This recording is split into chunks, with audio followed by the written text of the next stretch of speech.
Good morning students. आज हम कक्षा 6 का हिंदी वसंत का पाठ 3 नादान दोस्त जो कि हम पढ़ रहे थे आगे पढ़ेंगे। देखिए, अब तक हमने इसमें पढ़ा कि केशव और श्यामा जो दो छोटे बच्चे होते हैं, उनके मन में उनकी कॉर्निस पर, मकान की कॉर्निस पर यानी कि छज्जे पर जो चिड़िया ने अंडे दिए थे, उनके लिए उनके मन में कई विचार आते हैं कि अंडे किस रंग के होंगे, कैसे दिखते होंगे, कितने बड़े होंगे, क्या खाते होंगे, कहाँ रखे होंगे। ये सारी बातें उनके दिमाग में आती है और उनकी हिफाजत करने के लिए उन दोनों ने कई प्रयास किए। उनके ऊपर छत बनाई, उनको अच्छी जगह पे रखा, ये सारे काम किए। जब माँ को पता चला कि दोनों बच्चे बाहर हैं तो माँ उन दोनों को घर के अंदर ले गई और उन दोनों को सुला दिया और दोनों बच्चों को नींद आ गई।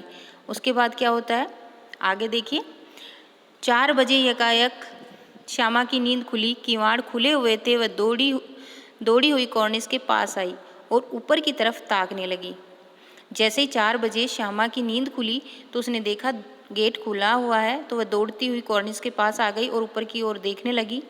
टोकरी का पता न था, संयोग से उसकी नज़र नीचे गई और वह उल्टे पांव दौड़ी हुई कमरे में जाकर जोर से बोली, भैया अंडे तो नीचे पड़े हुए हैं, बच्चे उड़ गए। देखिए, छोटे बच्चों को मालूम नहीं होता कि अंडे किस प्रकार से बनते हैं, कैसे दिखाई देते हैं या फिर कैसे उनमें से बच्चे निकलते हैं। तो श्यामा ने अपने भोलेपन में कहा भैया से कि भैया अंडे तो नीचे टूटे हुए गिरे हैं और उनमें से बच्चे उड़ गए हैं।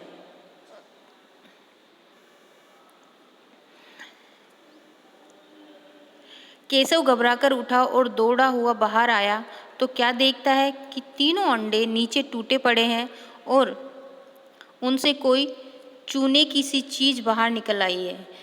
पानी की प्याली भी एक तरफ टूटी पड़ी है। उसके चेहरे का रंग उड़ गया। सहमी हुई आंखों से जमीन की तरफ देखने लगा। श्यामा ने पूछा, बच्चे कहाँ उड़ गए भैया? केशव ने करुण स्वर में कहा, अंडे तो फूट गए। श्यामा, और बच्चे कहाँ गए? केशव, तेरे सर में। यानी कि केशव को गुस्सा आया क्योंकि श्यामा अपने भोलेपन में ऐसे सवाल पूछ रही थी। इस कारण केशव को गुस्सा आया और उसने कहा, तेरे सर में। देखती नहीं अंडों में से उजला उजला पानी निकल आया है, वहीं तो 2-4 दिन में बच्चे बन जाते। ये सारी बातें केशव ने श्यामा को समझाई। माँ ने सोटी हाथ में लिए हुए पूछा, तुम दोनों वहाँ धूप में क्या कर रहे हो? सोटी यानी कि डंडा। माँ ने डंडा हाथ में उठाया और पूछा कि तुम दोनों धूप में क्या कर रहे हो? श्यामा ने कहा, अम्मा जी चिड़िया के अंडे टूटे पड़े हैं। माँ ने आकर टूटे हुए अंडों को देखा और गुस्से में बोली, तुम लोगों ने अंडों को छुआ होगा। क्योंकि माँ को तो पता था कि छूने से चिड़िया अंडों को तोड़ देती है, इसलिए उसने अपने बच्चों से पूछा कि तुम दोनों ने अंडों को छुआ होगा, इसलिए टूटे पड़े हैं। अब तो श्यामा को भैया पर जरा भी तरस न आया। उसी ने शायद अंडों को इस तरह रख दिया होगा कि नीचे गिर पड़े। श्यामा को लगा कि भैया ने अंडों को इसी तरीके से रख दिया होगा जिससे वह लुढ़क कर नीचे गिर गए और टूट गए। उसे सज़ा मिलनी चाहिए। बोली, इन्होंने अंडों को छेड़ा था अम्मा जी। माँ ने केशव से पूछा, क्यों रे?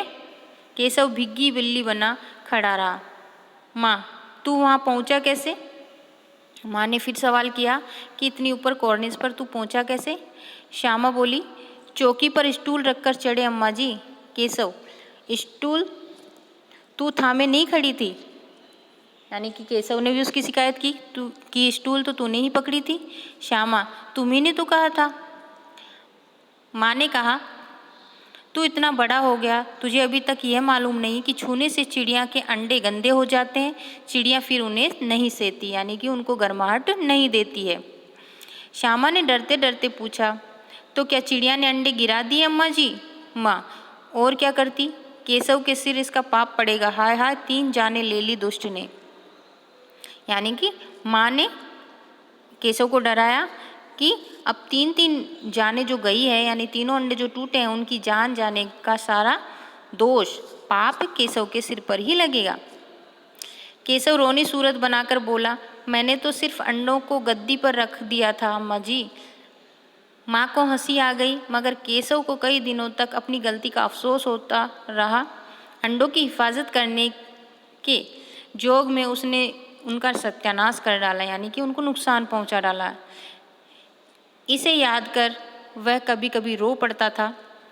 दोनों चिड़िया वहाँ फिर कभी दिखाई नहीं दी, यानी कि चिड़िया वहाँ से कहीं और चली गई और अपना घोंसला कहीं और बना लिया। वहाँ पर दोनों चिड़िया कभी नहीं आई।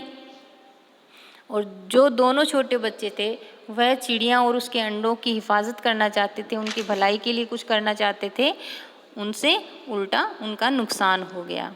इसका केशव और श्यामा को अफसोस होता रहा। आई होप आपकी ये अच्छी सी प्यारी सी कहानी समझ में आई होगी। धन्यवाद।